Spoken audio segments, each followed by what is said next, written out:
Okay, so Luca had a question about training a master's athlete, 52 years old, CrossFit Games hopeful in the age category clearly, but he mentioned that this person is on an insulin pump. He said type 2 diabetic, but I'm thinking this must be a type 1 diabetic given the insulin pump, but he wants to know some thoughts around carb management and training and all the rest of that stuff. And man, that's a tough one.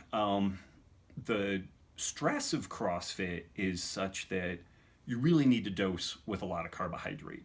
James Fitzgerald, who won the very first CrossFit Games and is a brilliant guy, makes a pretty compelling case that if you're going to be competitive in CrossFit, you're consuming a level of carbohydrate that is no longer healthy. And if we go back to the original CrossFit sickness, wellness, fitness continuum, they used to talk about how there were these endurance athletes that ate tons of refined carbohydrates, and although they were fit, they weren't healthy. And I could make a pretty strong case that this is where this sport of fitness has gone. If you want to be at the elite levels, then you're going to do anything that you can to, develop that type of capacity.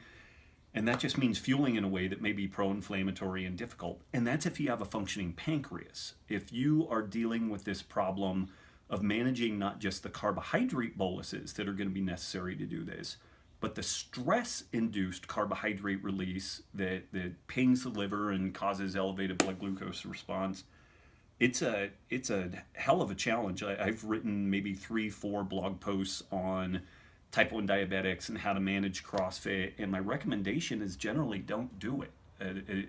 Lift weights, do some low level cardio, and eat a low carb diet. And the person's going to basically live as close to as they could have a metabolic profile that is healthier than a person who has a functioning pancreas but is eating a less well controlled diet. So you're just going to have to map out what the demands are, for a given workout. What do you do pre-workout? What do you do post-workout? How are you covering that carbohydrate bolus with the insulin? What do you do on the post side?